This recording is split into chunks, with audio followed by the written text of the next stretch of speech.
So a very big welcome to each and every one of you. Thank you for being punctual. It's so good to see you. And let me use this opportunity to say Happy New Month. Welcome to the 11th month in the year 2023. We've never been here before, but I can assure each and every one of us that it promises to be a great one for us. So today we'll be talking about leverage. Last week we spoke about leadership. And one of the things that you can do for yourself is, now that you have learned how to lead yourself and lead other people, you now need to start looking for opportunities to leverage some of the things around you. And sometimes we don't even know what these things are. Most of the time when we hear leverage, when we hear the word leverage, what comes to our mind is, oh, who would give me money? But I need us to know that leverage is much more than money. It's beyond money. There are some other things that we require that it's not necessarily money, because sometimes money can't really give you everything. Money can't really pay for everything. So it's good for us to know what money can do and the limits of money and what we can do differently. So welcome to this class today, the 5th of November, 2023, leverage, the advantage. So we'll be guided by this outline.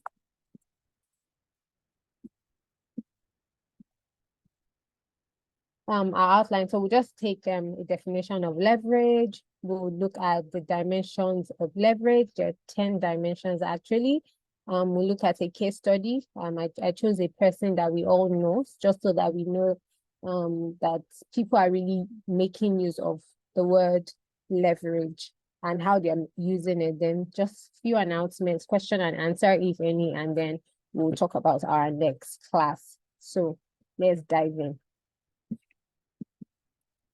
So what exactly is leverage? Leverage is one of the most powerful tools or powerful words that several people have used to gain speed and progress in life. Literally, when you hear leverage, let me take it back a bit. When you hear leverage, what comes to your mind? And you can use any analogy, you can use anything to explain. You can also put it in the chat box. When you hear leverage, what comes to your mind? I know for science students, one of the things that might come to your mind is a lever. You know, when they taught us 3 types of leverage, you know, you have the fulcrum, you have the load, you have the lever. I don't know who remembers that. Who remembers that in science class? I can't remember the particular topic right now. But not to take much of our time, leverage is anything that gives you an edge. Leverage is something that, you know, makes things easy for you. Leverage is something that gives you an advantage.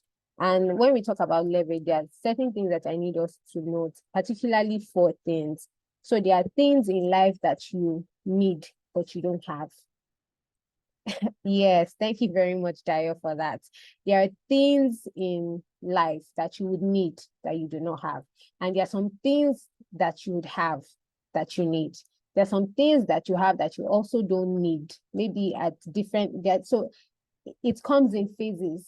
And then there's things that you don't need and you don't have, and so you shouldn't be bothered about it. So there are things that you have that you need. So for example, if you have a talent, you have that talent and you need that talent because your talent can earn you money. Your skills can earn you money. Say, for example, when you think of football and you think of Mercy or you think of CR7, they are talented and gifted in that area, and it's helping them to earn money. But then there are other things that so besides the talent, there are other things that they need that they do not have. For example, no matter how talented you are, you cannot shine or you cannot be the best if you're not in a team. So they need a team and they need a coach. And also, because one person doesn't make a team, they also need teammates. They need to also receive assists or passes or defense or, you know, all of those techniques, formation, for them to also do well. So I hope this analogy has fully sort of explained the fact that there are things that you need that you don't have. For example, Mercy needs a team to shine. He needs a coach. He needs to be signed on a thing. And there are things that he has that he needs. Yes, he can play very well and he really needs that. And other people also need what he has, because a defender would need him to be on the team to also shine. So when they're going to say, so who won this match? When they're saying Inter Miami, it's everybody. So we are rubbing off on each other. So in summary, we can also say leverage is gaining larger benefits by using less amounts of force.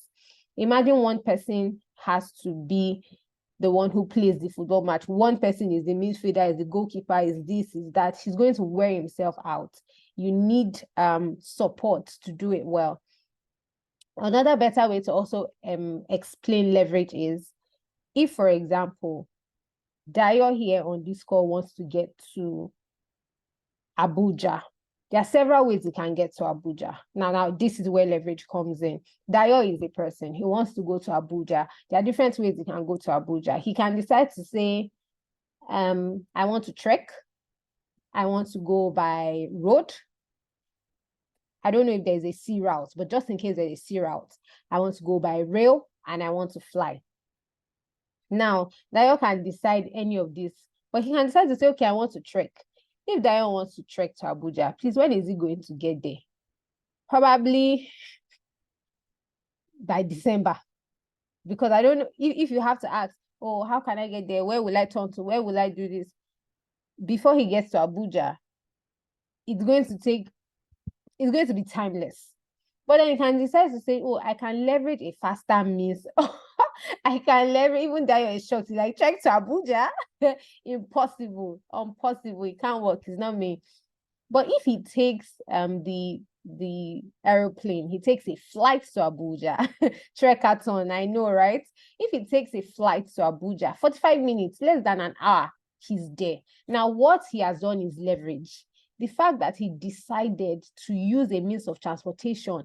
You know, I said he could have gone by rail, he could have gone by a vehicle, he could have gone by water, if possible, but he thought about it and says that which of them is going to save me time, which of them will save me stress, which of them will save my energy, which of them would save me money.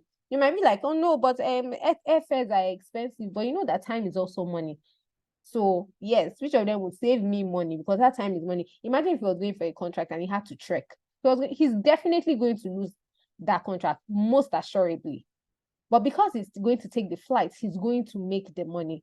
So when we think of leverage, another word that you can use in place of leverage also is system.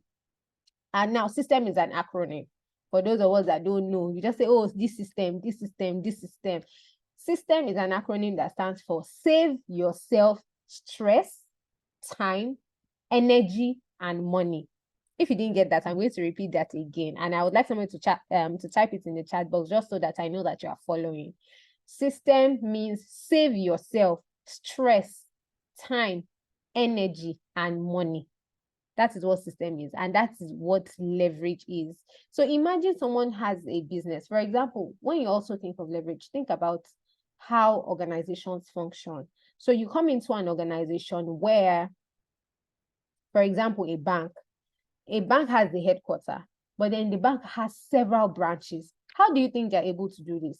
It's because they are able to leverage systems that have been put in place, more like a template to say, if you want to run a bank, or if you want to run a bank like ours, this is the template. This is the color. This is how the account opening form should be. This is what it should be. This is how it should be. Systems. Thank you very much for that, Faith. I see that you typed that. System, it has to be in place. So this is just giving us a background, and just to speak more to leverage. When you also hear leverage, think about the action of using a lever. As the name suggests, the action of using a lever. So I know that Dayo here is my friend and he has a car. So Dayo has a flat tire. The first thing Dayo will be thinking about is, I need a jack. I need to change this tire. And to change this tire, I need a jack. And then he will check his boots to say, oh, I have a jack. Let me use this. The truth is, Dayo alone cannot raise the car. Dayo is not that strong. He's not that powerful to raise the car. I don't even think anyone on this call is powerful or strong enough to raise the car and then, change it. But then you bring this small piece of instrument, this small piece of machine that I have in this next slide, this small piece, the red one, you bring this small piece of instrument and you're like, oh yes, I have a jack. I can use this jack to, raise the car up, and then you are able to change the tire seamlessly, effortlessly. Who agrees with me? because you have that. It's not like you're not powerful, you're not strong, but no, you can't raise a car. You need something to help you. That's where a car jack comes in. Another thing that you can also think about when we're talking about leverage. So now I'm using relatable things like items around us, just so we know what the concept leverage is.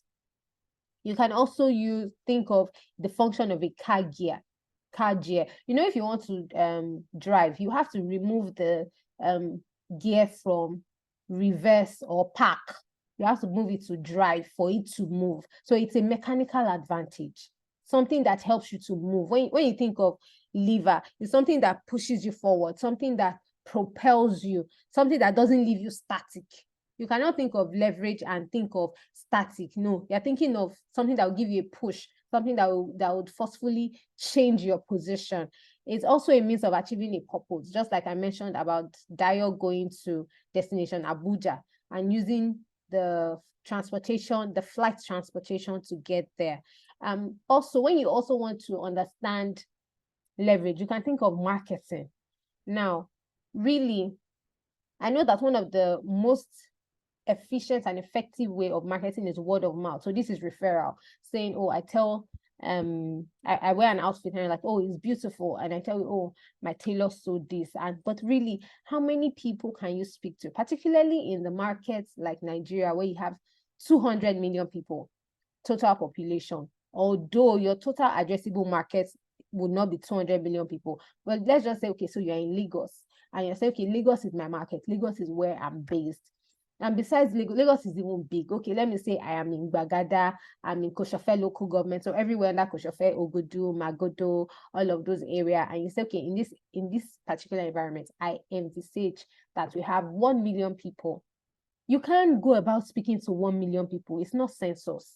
So one thing that you can leverage is ads. That's why people do ads. They do targeted ads. So when you're doing Facebook ads or Instagram ads, you're telling the algorithm to look for people that are living in Koshofe local government, in Bagada, in so area, that are working class, that are young, that are this.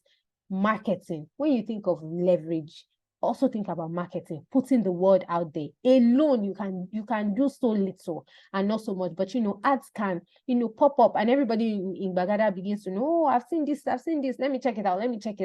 It's not like word of mouth is not good, but really, how far can you really go with speaking to everybody? You can't speak to everyone. And that's why when you're also thinking of leverage, think of marketing, think of social media ads. Also, when you also think about leverage, another thing that I know, initially what I said when we hear leverage is, for some of us, we think about money. Because if you're an accountant, you know that when they say a company is highly leveraged, it means that the company has a lot of money in terms of debt, like the company has borrowed a lot of money, so debt. So for us as individuals, us as different persons, standalone persons, when you think of leverage, think about money. So what can you use money to do? So for some of us, there are times where we would have to borrow money. And some people are like, no, I don't like to borrow money. I don't like to live in debt. Debt is not my thing. I don't like it.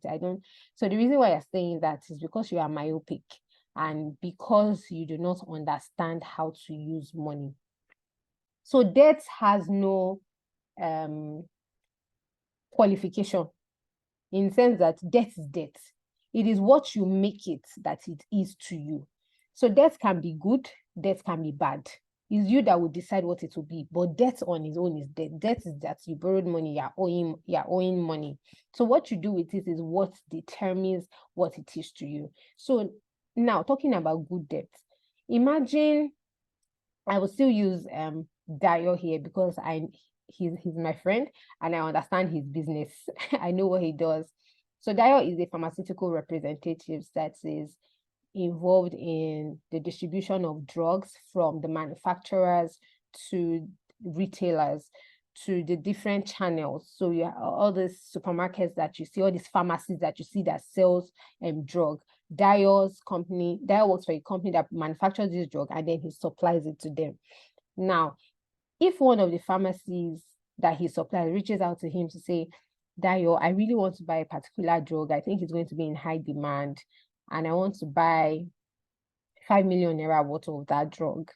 And Dayo just goes home and say, when did I start working? I don't have 5 million naira to just put in just one thing. Okay, I heard there's an organization that can borrow me this money at 5% for 6 months. And Dayo now calculates, does the maths and say, okay, if I'm able to sell this to this company, 5 million, within 6 months, I'll be able to make 10 million and I'll be able to pay back my debt and I'll have more profit.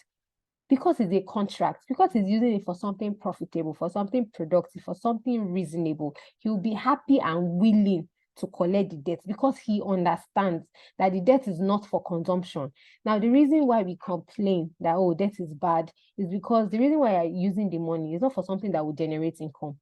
So your friend is getting married and they pick color. They say it's magenta and gold. And you say, oh, I want to buy magenta lace. I want to buy this. I want to buy that. Of course, you already know that you're in debt. You're like Yoruba will call it, you're in bese, because you're not earning anything. You are putting it into waste. And that's what we can sort of liken countries that also borrow money and don't use it for productive purposes, or they don't use it for value-adding activities. There's no way it will not, turn to something else. That's why you see Nigeria's debt servicing is even almost higher than the debts, and you're wondering, when are we going to pay all of this? It's the same thing for us as individuals. You determine what debt means to you. It can be good, it can be bad. Another thing about leverage, when you think about leverage, you can also think about speed, and that's the form of transportation that we spoke about. You're either flying or you're either trekking, whichever you decide, but just make sure that you get to your destination. So leveraging is all about maximizing your results in a little amount of time. So they say, Dayo, get to Abuja tomorrow. They did not tell you if you should fly or if you should trek or if you should use night bus. All that has been communicated to you is get to Abuja. And how you get to Abuja is not important as long as you get to Abuja. So it's left for you to now decide, how do I get to Abuja? Where am I? I'm in Lagos. Where am I going to? Abuja. How do I get there? Leverage. How do I get there? Leverage. So next is the 10 dimensions of leverage. I don't want us to read all of it. That's why I'm going to, not put it in front of us right now. So 10 dimensions of leverage. Besides other people's money, going to borrow money, other things that you can leverage are, let me just put it up. Other people's knowledge. You can leverage other people's knowledge. You can leverage other people's experience. You can leverage other people's time, other people's success, credibility, their energy, their failure, their money, their platforms, their ideas. So I'm going to be explaining. So I've just mentioned them just so that we know what they are. But now I'm just going to, explain them one after the other. I'll explain them one after the other. So if you know that you're getting value already or it's making sense to you, I'd like you to put that in the chat box just so that I know that we're all together, we're all in sync. Nothing is looking confusing to you. Dario, you say Fusha pink and coral red. Fantastic. It's like you are in this game. You have been in this game. You know how it goes. So if you know this is clear or this has been clear so far, please just put it in the chat box and then we can move on to explaining the 10 dimensions of leverage. Are we still together? Are we together or I'm alone? My people are not hearing me. Okay, fantastic. Thank you for that. Thank you for that response. Okay, thank you. Thank you. So now to the dimensions of leverage, that we have. So we mentioned that we have 10 and they are all listed here. You can see it. In fact, I tried to look for a creative way to do it. I first used like a pie, but it wasn't given. So I thought this would be nice, sort of rainbow idea. So other people's knowledge. Definitely, we know that there are things that we don't know. I mean, we don't know everything. Our knowledge is finite, and that's why I don't know what you studied, but so I'm an accountant and I'm a communications person. If I'm not feeling too well, I would not seek advice from myself. I'll not seek counsel for myself because that will be self-prescription and it can lead to death. So what would I do? I would rather go to an expert. So I would go to the hospital to speak to an expert in the field to say, oh, I'm feeling this way. What do I do about it? And then they explain to you. So what are you doing? You are leveraging his knowledge. Because if you say, oh, no, I can go to the university and go and learn medicine, you are not feeling well. You want to go to the university to go and learn what's wrong with you. When there's already somebody that can solve that problem for you, when there's somebody that can treat you, I would suggest an advice that you rather go for care, right? I prefer that you go for care. So how do you leverage other people's knowledge? This is by asking questions. Sometimes you want to make a decision and you're like, I think I should speak to this person. That's because you know that the person is knowledgeable in that area and the person would be able to guide you. And you're asking somebody that knows. So besides just asking questions, it's about asking the questions to the right people. Because if you ask the wrong person is going to give you a wrong counsel. Have you ever been in Lagos where you're going somewhere and you know that you're almost there, but you're not sure? And then you ask somebody for direction. And the way the person says, go straight, go left, go right, you just know that, this person is leading me astray. I'm not going to follow this person. And then you just tell the person, thank you very much, politely, but your instincts, your gut feeling have told you that, no, this person is taking me to where I don't know. And then you ask another person, and then the person, there's this confidence that the person exudes when they're telling you, like, yes, this is the right place. This is where I should be. So how do you leverage other people's knowledge? Is by asking questions. If you don't ask, you would not know. And not beyond just asking questions, asking the right people who are knowledgeable and who knows. So next time you want to make a decision, don't just ask only Google. Have you ever asked Google, you're not feeling too well, and then you ask Google, I feel headache, or I see some things on my skin, I don't understand what it is.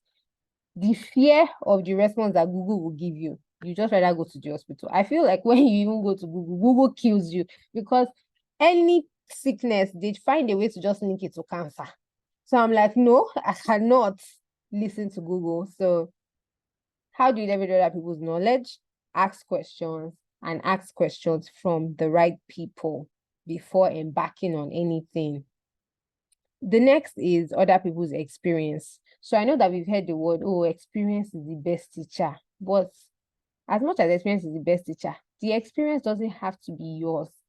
Other people have made the mistake. Other people have gone the route that you want to go. So rather than start afresh without knowledge, why not just sit with the person and say, oh, so I heard that you've done this before. How can I go about it?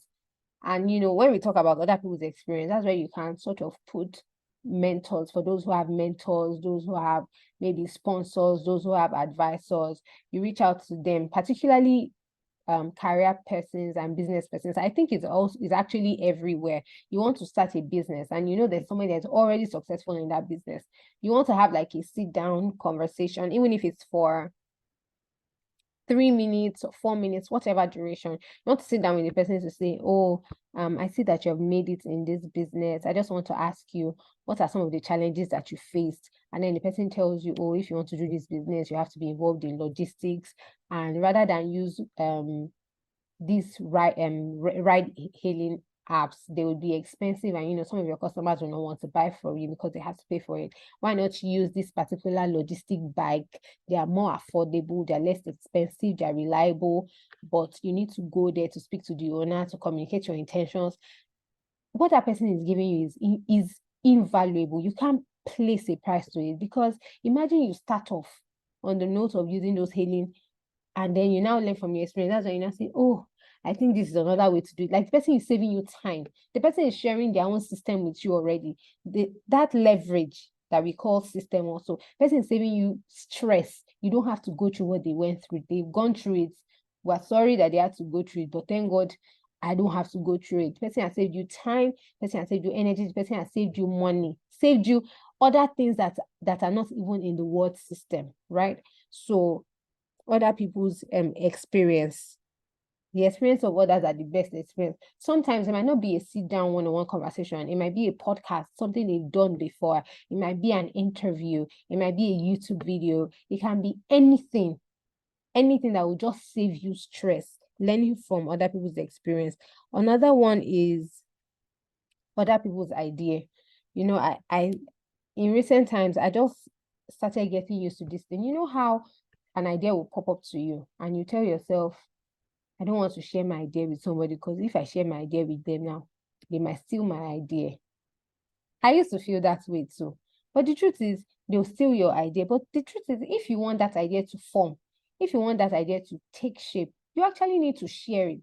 You need to share it with people who can sort of support you by telling you, oh yes, I think this is a good idea, you have an headway here, this is how you should go. You also need support of people who play devil's advocate to say, no, you're not, that's not how to do it. I don't think you're the first person that would ever do it. No, don't do it like that. Oh, don't do it like this. In the midst of sharing this idea, the idea begins to take shape.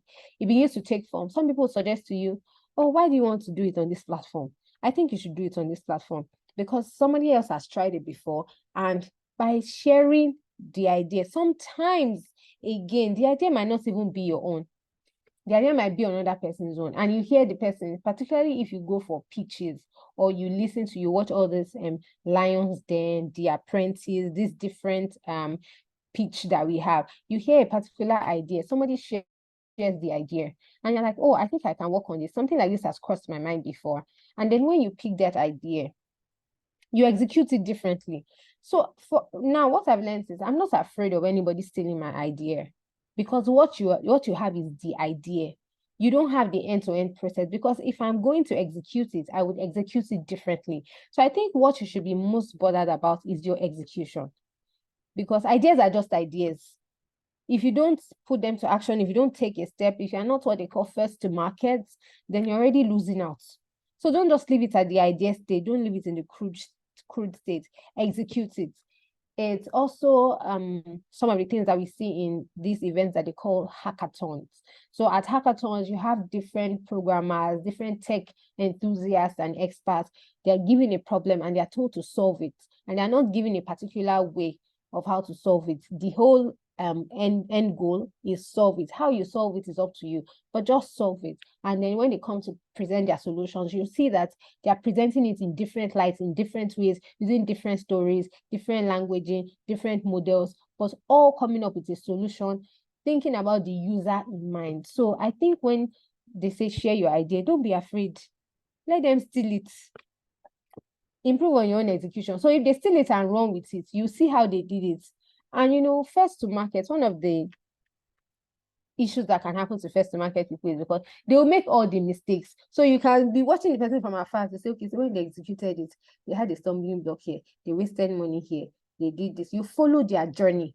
Oh, this didn't work out for them. Oh, it could have worked out better if they did it this way.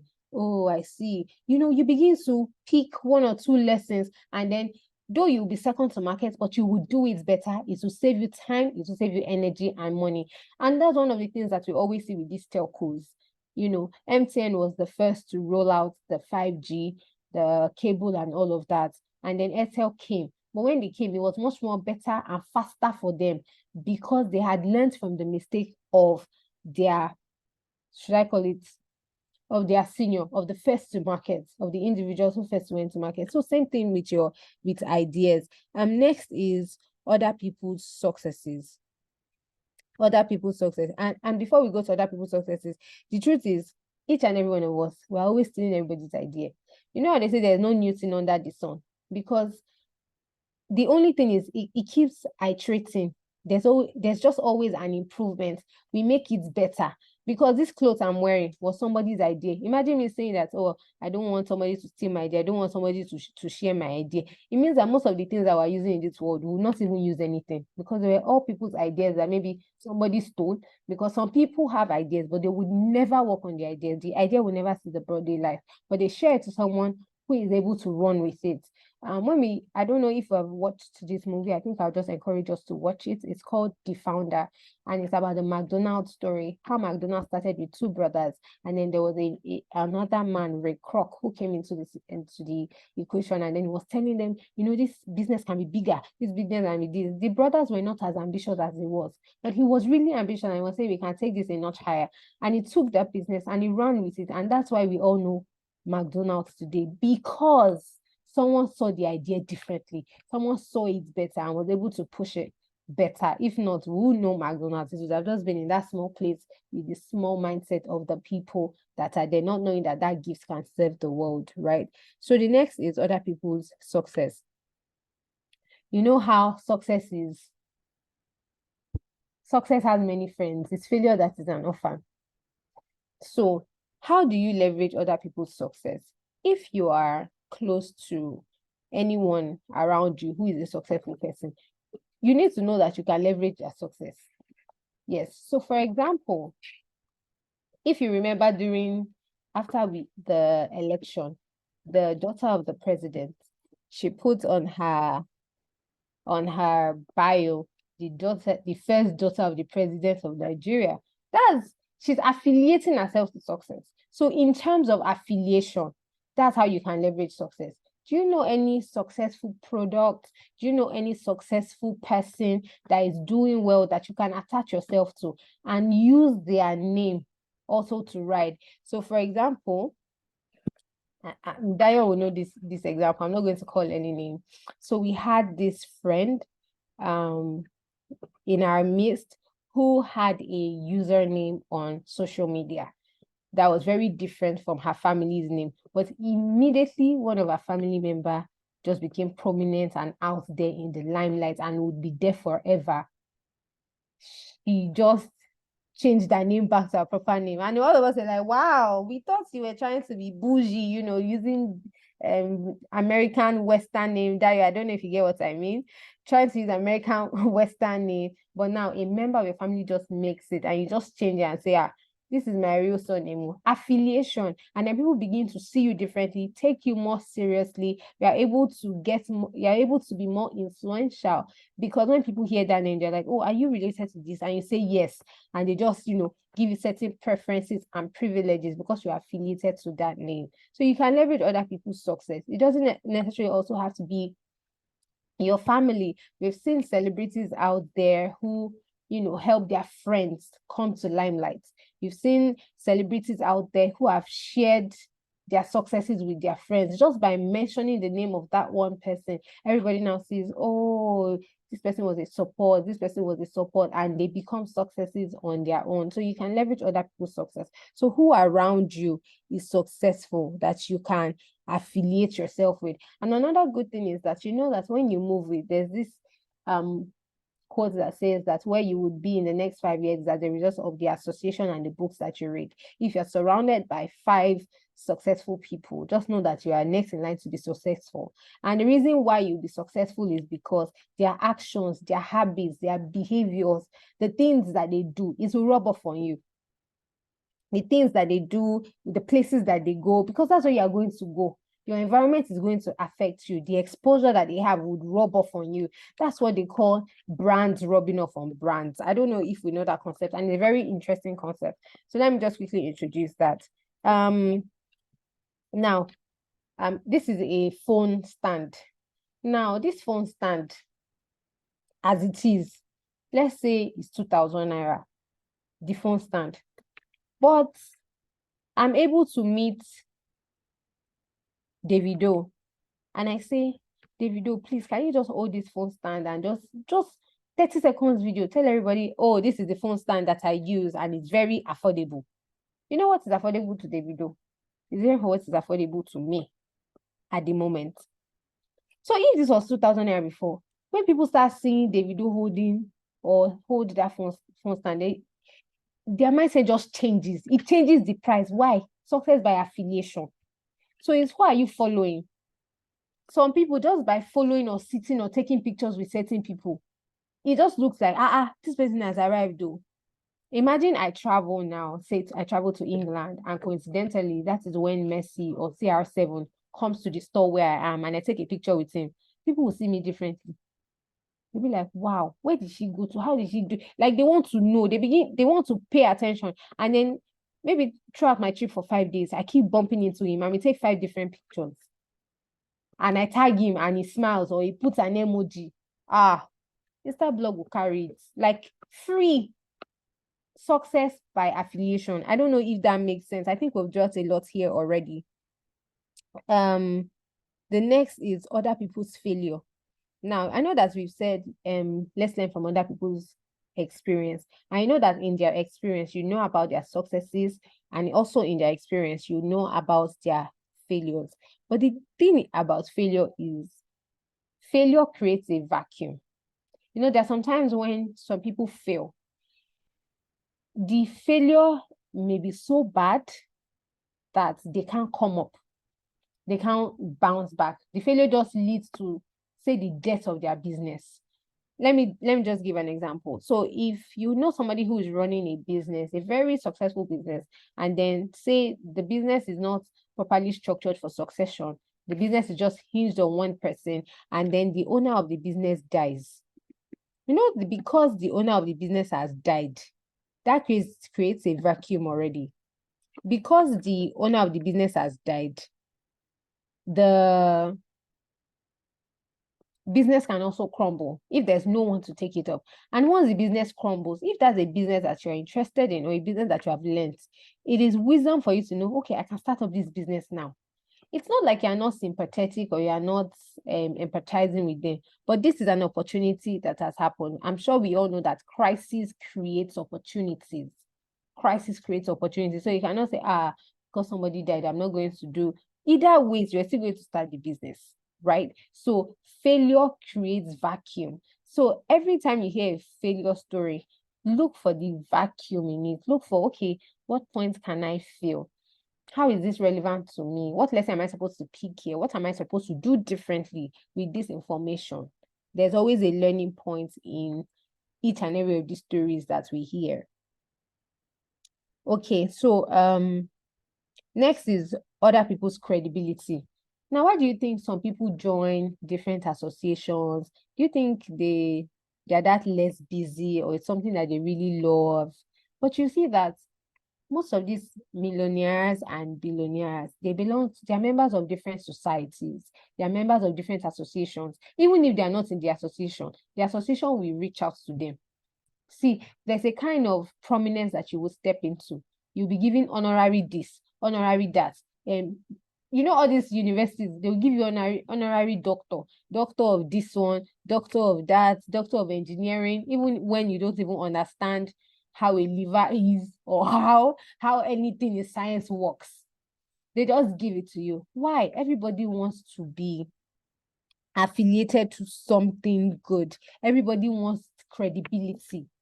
You know, Davido just holding this phone stand and giving this phone stand credibility that is good, because we just feel like, Davido goes for quality things. He goes for things that are valuable. So yes, this phone stand should be good. This phone stand should be affordable. And that's what we would sort of call influencer marketing. When you see an influencer, when you see Davido influencing Mattel, you're like, oh, so Davido drinks Mattel. So next time you go to the supermarket and you want to do a big party and you want to show that you're a big boy, you're like, no, is that one that Davido is advertising Mattel? Yes. I want Mattel. It's Mattel I want to buy. Why? Because his credibility, the credibility of his brand, who he is rubbing off on that. That's why as individuals, if you are a pharmacist, you want to join the Pharmaceutical Society of Nigeria. If you're an accountant, if you are not yet in ICANN, you feel like you haven't done well. If you are if you're an HR person and you're not a member of CIPM, you're like, what am I doing? I really need to be a member of CIPM. If you're in marketing and not in the marketing institute or public relations institute, or you're not a member of AppCon, you're just striving to be there. What are you saving for? I just want to be a member. I just want to be a member. Why? Because it gives you credibility. The same thing for engineers. You want to be a member of CORAN. You want to be a member of National Society for Engineers. If you're a lawyer, you want to be a member of the NBA, because it gives you credibility. People know that you're really practiced. So beyond just going to school, you need these associations. Why? Because these associations are credible, they are time tested. And when people see that you're affiliated with these people, their stamp and all of that, they would be willing to associate with you. And it can also increase your value in the marketplace. Imagine saying you're an accountant and you have not passed ICANN. What kind of accounting did you do? It calls for questioning. So that's why people do some of this. Credibility stems from association, as you said. So the same thing, if you go with negative association as well, it's negative credibility. Even if you're a good person, it can rub off on you. Another thing is other people's platform. And, you know, when we think about platforms, what comes to my own mind is social media. when I think about platform, I just think about social media in general. How you can leverage Instagram, how you can leverage Zoom, how you can leverage all the social media handles, TikTok and all of this that you can think about. You know, before now, if you want to do advertising, you'll be thinking, oh God, I can't pay for a billboard, I can't do radio ads, I can't do TV ads. And then social media came and democratized everything. You can say, well, I just want to boost this post for 3 days or 1 week or this, and it will be shown to several eyeballs all over the world using the psychographics or the demographics or the persona that you have created for your ideal user. Is able to do that compared to the old form of advertising. The billboard is just on the road, so where it speaks to your customers and non-customers, people that will be interested or people that will not be interested. But with social media, with the platform, you're able to target exactly what you want. And you know, persons can also be platforms as well. So now I'm doing this with us here on Zoom, and you know, we're just doing it. And then after the classes, we upload on YouTube, and then we can go back to catch the replay. But imagine someone just mentions my name to Oprah Winfrey, and she just says, oh wow, yeah, set up account to Oprah Winfrey Network. We'll just give a time slot of 30 minutes. Do you know what that is? Oprah Winfrey. Like when you're talking about top show hosts in the world, you would mention she's like 1% of the 1%. She's the cream de la creme in this industry. You would definitely mention her. So if she gives me a platform, do you know what that does to me? It exposes me to the people that are open to her. It exposes me to her network. In fact, my life will change for good. The same thing. Who are the 1% of the 1% in your industry that you should be affiliated to, or that should be your friend, or that you should be yearning to be on their platform, even if for 5 minutes? Do you know what it means for someone to give you airtime? Like 5 minutes on TV. It's a big deal. Because if you were to pay for it, do you know how much it would be? So these are things that you can leverage. Other people's platform. Think about it. Why do you think politicians go to churches during elections? It's because that is a platform. It's a ready platform, a credible platform that has been built over the years. And that's why people don't like to soil their platform. You don't just invite anybody to your platform. You have to be careful, because one bad thing can just soil the whole credibility that you built over time. So platforms are very, very, very important. We're talking about money before, other people's money. You want to execute a contract.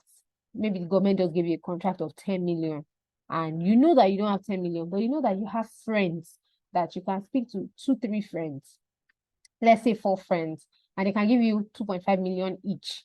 And that's 10 million already. And you tell them, okay, so I want to do this contract. I'm going to make 5 million naira. I'll be able to do it within 1 year. I'll give you 500K.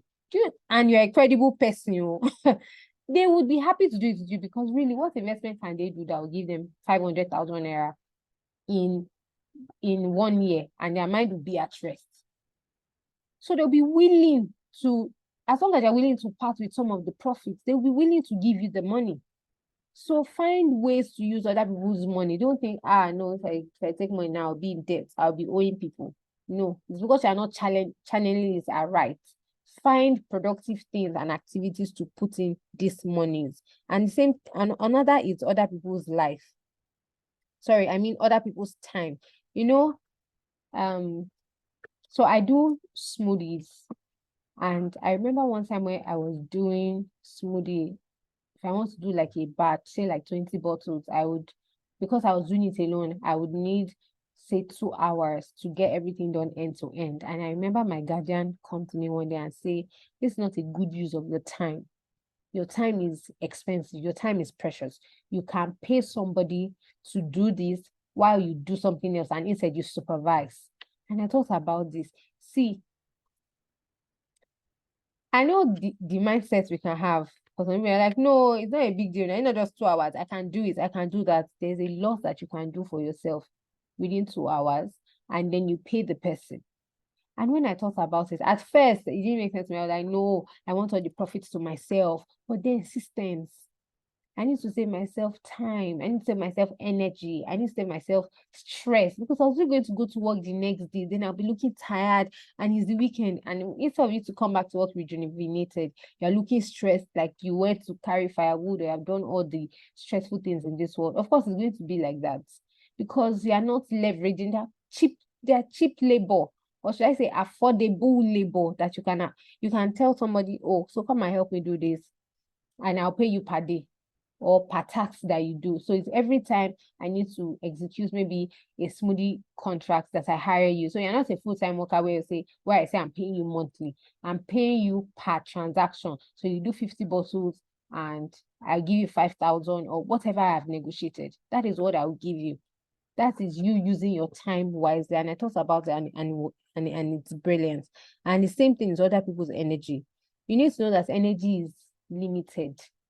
There are some people that they're morning persons or they're night persons. There are people who their best creativity comes out in the morning. For someone that it comes better at night. You need to know what works for you and conserve your energy so that you do the most important and priority things in the morning. And if there are tasks that you need to do, you can outsource it. Look at all of these.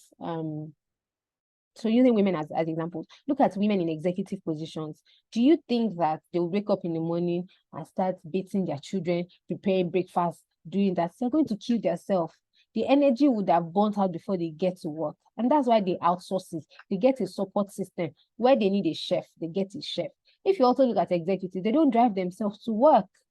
They have drivers, because there are things that they can look through while they're on their way. They can look through their reports, look through their mails, respond to mails, assign, delegate tasks, do a lot of things. And somebody is driving. And how much are they paying the person? No matter how executive, professional driver you want to be, you will not collect more than max 120K or 150K. No matter how superior or anointed a driver that you are. In Nigeria, I don't know, maybe somewhere else it might be different, but no matter how anointed you are in this driving, 120, 150K. Max, you want to be generous, 200K. And if you say you're an executive up there, you know how much your salary is, you know how much your time, your rate sheet is. You'll be able to outsource that and do other things. So don't think that these executive women that we see out there and admire, they wake up in the morning and they're thinking, hey, what would they eat? Oh, I need to put the clothes in the washing machine. Oh, I need to wash plates. Oh, I need to do this. No, they have outsourced all of that, and they prioritize and focus their energies on that which matters. So you learn how to use other people's energy. Learn how to use other people's energy. I don't know if this has made sense to us, but when you think about people who have enjoyed leverage in this world, this is the guy that comes to mind. Mr. Elon Musk. He's one of the best at it. He has found a way to just, make use of everything. He doesn't know everything in the world, but he has found a way to do the things that matter. And when he has to move on from something, he moves on. I'm sure we know that he's one of the people that started PayPal. He's also one of the people that founded this open AI that is driving AI. And then when he has to move on, he moves on. I'm sure he has exited PayPal. He has also exited OpenAI to focus on the things that matters to him. This is one man that understands leverage. Of course, I will not be able to dimension or share all of his life's work with us, but I will just give us, using these 10 dimensions that we've mentioned, I'll just speak to some of them, say in like one liner, on how Elon has been able to do this incredibly. When it comes to leverage, this is somebody that you should think about. So talking about Elon and how he leverages other people's knowledge, I'm sure we know he has numerous businesses. He has Tesla, he has Neuralink, he has SpaceX. Do you think he's the one doing everything alone? No, he's leveraging other people's knowledge. Why? Because he's able to hire, or is able to collaborate, connect, work with people of like minds who are also interested in the solutions he's trying to provide. So how does he leverage their knowledge? He has experts around him that teach him, or they have discussions on a variety of topics. And he's also, if you know Elon and you follow him, you also know that he's given to learning. He's always attending conferences. He's reading a book. He's reading this. So when they say readers are leaders, don't think that this is a cliche. They find a way to read. They read reports. They are researching, they are connecting, they are doing a lot of things. Elon is one who does that. Next is other people's experience. Being an entrepreneur himself, he has also been associated with different people. He has also done businesses and startups that didn't work. So he's learning from his own experience. He's learning also from the experiences of other people. So he's surrounded by these experiences. And it's one thing to be surrounded by experiences. It's also another thing to be paying attention to it, because something can be around you, but you will not see it. Why? Because you cannot see what you're looking for. And you think that the fact that somebody has two eyeballs that they see, no, they might not necessarily see it. You would think that there's this, oh, because they're also wearing glasses, so make it 4 eyeballs that they're saying.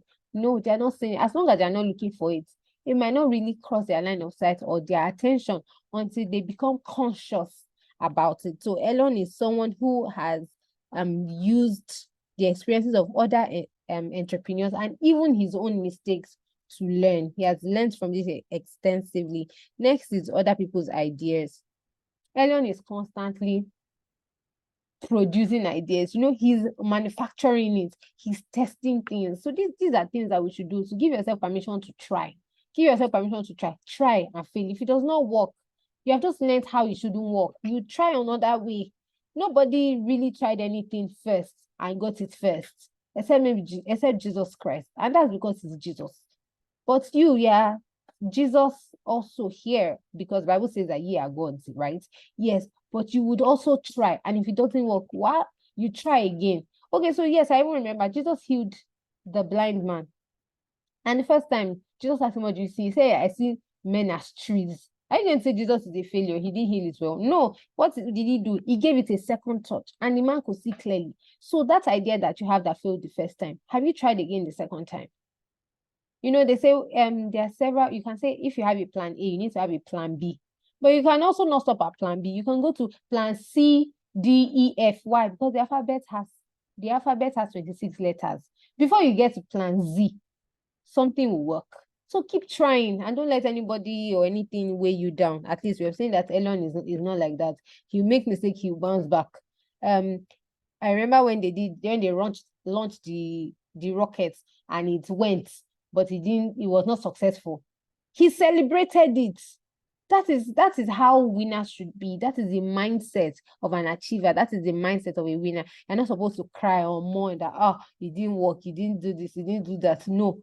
What are we learning from here? What are we going to do differently? So celebrate little wins. The fact that it even took off is a miracle. At least it took off. What if it didn't take off? Why didn't it take off? Would also be another lesson. Celebrate this. With speaking about other people's ideas, did you know that the idea for Tesla actually came from a book, The Electric Vehicle Revolution? It came from a book. So he was reading something where people have written and jotted things out, and he's like, oh wow, yes, this can be a reality. So that's why I say it's one thing to have an idea, it's another thing to execute. The people that wrote the book now, they just wrote the book. Maybe their own execution was, oh, let's write the book and they are successful. But for Elon, it was like, let me make this tangible, let me make it reality. If you know that you are getting value and this is making sense to you, please put it in the chat box, because I see that we've been quiet. I don't know if we're soaking it in or if I'm just on my own. So please, I would like us to put something in the chat box just to know that we are together, and we'll be rounding off shortly in 8 minutes or less. So in the course of learning from other people's experiences, you'd also see their failures. So Elon learned from other people's failure. So for example, he learned from the failure of Mars Climate Orbiter. And what he learned from that particular experience is to always double check your work. For some people, we just do something and we just, put it out there. We don't check. But he learns that he should always double check his work. Pay attention to certain details. Look again, and keep looking. There might just be something, you might say, oh, I didn't dot this I. Oh, I didn't cross this T. Oh, this font is different. Oh, this color is not this way. Oh, this alphabet. Because I remember when I was preparing this slide, I was looking again for things that I could make better. If you saw this slide that you're looking at this morning, it wasn't like this. In fact, even at the event, the function where I had my laptop on the table, and then they were, bringing food and all of that. I still had my laptop in front. I was saying, this can be better, this can be better, this can be better. I'm sure after this class, if I look at it again, I will see something different. That is what iteration and improving things. It's continuous. It never ends. So we have to keep learning from the failures of others and improving our work.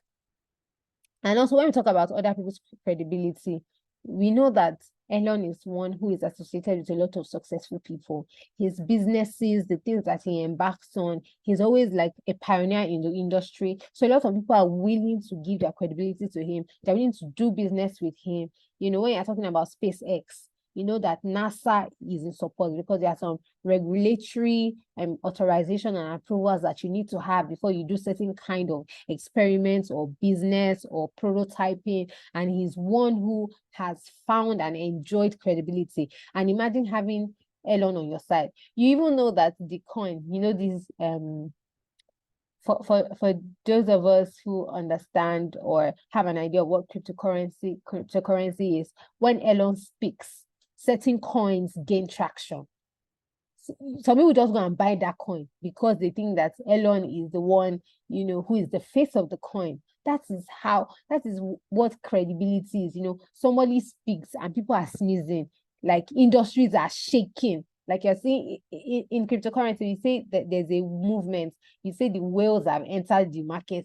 One person says something and something just shakes. That is how much of a credible person he is. So if I say next week class, now we're going to have Elon Musk in the class next week, and then we have a 30 seconds video where Elon says, oh, so I'm going to be on the platform Stella telling you about my SpaceX journey. Do you know how many registrations we are going to see? In fact, this Zoom will have to turn into a webinar so that it can take more than 1,000 people. That is how credible some people are on their own. So I hope this is making sense. Also, other people's platforms. At first, of course, when you are growing, you need other people's platform. You need other people's brand to rub off on you. But as you grow, you become a brand on your own that can influence other things. So we can see that Elon has used his platform as an individual, even just as a billionaire entrepreneur, to push other things that he's interested in. When Elon Musk says he's interested in something, you know that innovation, creativity, there's a change that will happen because he doesn't do ordinary things. He doesn't play small. He doesn't do small things like, people they say they want to do something. You're like, okay, now let them be doing it. But when Elon says they want to do something, have you seen Tesla cars? Have you seen how they look like? You just know that it has to be different. Have you even seen the names of his children? Very, very different. When it comes to him, he's just an enigma. He's a force. He's a powerhouse on his own. He's just very different. So you're not looking for the regular change. You're looking for something dynamic. You're looking for something that is like, wow, I've not seen something like this before. This is beyond the ordinary because that's who he is. That's his brand. That's his platform. That is Elon for you. Next is other people's money. I'm sure you know that most of the ideas that Elon is pushing, besides the fact that he's a billionaire, there are times where you also need to source for other inputs. I'm sure you know when he started PayPal, he didn't start alone. When he started OpenAI, he didn't do it alone. He got other people. So as much as you say, oh, he's a billionaire now, he should be able to do it alone. No, you don't think that way. That's why we're having this class, leverage. Some of us, we have ideas. Some people have the money. You will have the idea. You're able to execute. Somebody will bring the money and it becomes a success. Your idea plus somebody's money and your execution skills and maybe someone's marketing skills comes together to form a business. Bring what you know. That's why we said at the beginning of the class, that's what you can call leverage is something that you have that other people don't have and something that other people have that you need. So what do you have to do? You need to collaborate with them. You need to find a way to work with them, discuss it, make it a business, make it a partnership, put it in paper, write it, get a lawyer, do all of those agreements, and then you'll be good to go. So Elon would always raise money from investors, always getting investors for his businesses, getting banks to buy into his idea. And if you know something about banking in Nigeria, you know that banks are willing to give successful people money because they know that they would make more money. Look at Dangote. We say he's the richest man in Nigeria, but he's also one of the biggest debtors in Nigeria. There's no bank that is seriously doing banking that doesn't have Dangote on their books, in their loan. It's not possible. In their facility. If you look at his deposits, he has money, but he will still borrow. Why? Because it's cheaper. He knows that he will get more and he would use it for big businesses. Have you seen the businesses he's doing? Refinery, the cement factory, all of those things that he's doing. Buying companies, buying NASCON, doing all of those mergers, building outside expansion. That's how billionaires think. So we need to start thinking like that now. It's not when they became billionaires they started thinking like that. They thought like that to become billionaires. So we need to start thinking at this stage where we are, what are those things that I can leverage? Who can I collaborate with? Who can I connect with? And you would be better for it. Now, other people's time, of course, Elon cannot be everywhere. With all the businesses that he has, he cannot be everywhere. So he has employees, people that he pays. When you work for somebody and you're being paid, they're actually paying you for your time. And your time is your life. So practically, they sort of own you. Yes, I work for somebody too. So yes, don't think that I'm shading you. They're actually paying us. Why? Because some of us, it's not everyone who will be in entrepreneurship. It's not everyone that wants to build the cat. It's not everyone that will take the bull by the horn. But somebody has to do it, right? So somebody is taking the risk. You're saying that, no, I just want to be a worker. The person say, don't worry, I'll set up the business. Work day, I'll be paying you. Somebody's taking the risk and you're getting paid. And so when the bigger bucks come, it goes to them because they took the risk. Right? So let's look at all of this. And that's what one of the things Elon is enjoying. And because people are working for him, when you're working for somebody with your life, you're putting your energy and everything in exchange for the value of pay. So we can see that Elon Musk is a great example of how to use the 10 dimensions of leverage. So you want to achieve your goal, you don't necessarily have to start with the 10. At least start with the one that you can start with. And we can see here how Elon has effectively used people's credibility, their failure, their successes, their ideas, experience, knowledge, platform, money, time, energy. And I can assure you that if you do all of this, you'll be better for it. So you can ask yourself, in this month of November, what leverage do I need to achieve at least one of the goals that I've written that I want to make this year? And for me, one of the goals that I actually set for this year, maybe on a casual note, was that I know that I like to anchor events. I know that I like to be a moderator for events. So I'm looking forward to people who are organizing corporate, so particularly corporate events. I don't do weddings and all of that. I don't think it's something that I want to do. So corporate events, I'm looking for people that are willing to do corporate events and just reach out to them to say, oh, how can I be of service? So because sometimes the road to greatness is service. So I reach out to them and say, how can I serve? How can I help you? Of course, it will be free, it will be pro bono, but it will not be like that forever. Sometimes you have to give before you can collect. So this is my give season. This is where I'm, serving credible people, not just anybody. I'm leveraging their platform and they're also leveraging my talent. I am delivering a great service for them in exchange for their platform and the people that would now know me and then be able to pay me. And that's what I'll be doing from now till the end of the year. So my question to you is, what are you leveraging? And I will be happy to see our comments. What are you leveraging? Is it other people's energy? Sorry, please, can you still hear me? Everyone, please, if you can hear me. Because Faith says she cannot hear me. So I need to know if it's general. Faith says she cannot hear me. Yes, you can hear me, or yes, you cannot hear me. Okay, Faith, I think it's you. You need to, thank you very much. Thank you for responding, each and everyone. I appreciate you. So you need to know what you're going to leverage. Now that you guys have responded, please respond on what you are leveraging. Dayo, what are you leveraging? Temilade, what are you leveraging? Evelyn, what are you leveraging? Out of the 10 things, have you picked one particular thing that you're going to leverage? One particular, it doesn't have to be everything. It might be, oh, maybe there's a gadget you want to buy to improve your business and somebody that can borrow you the money and all of that. That's just really what it is, actually. And we have come to the end of this class. So I want to say a very big thank you to everyone who joined us. Thank you for always showing up. Thank you for showing up. Thank you so much. Part of the leverage that we're enjoying here is the leverage of the platform. So I want to say a very big thank you to Cash Gain City and the owners of Cash Gain City for giving us their Zoom platform that they paid for to always use for free. So in a way, I'm leveraging their money and I'm leveraging their time because they can't fix any meeting during this time. They would always have to consider us. So I want to say a very big thank you to them.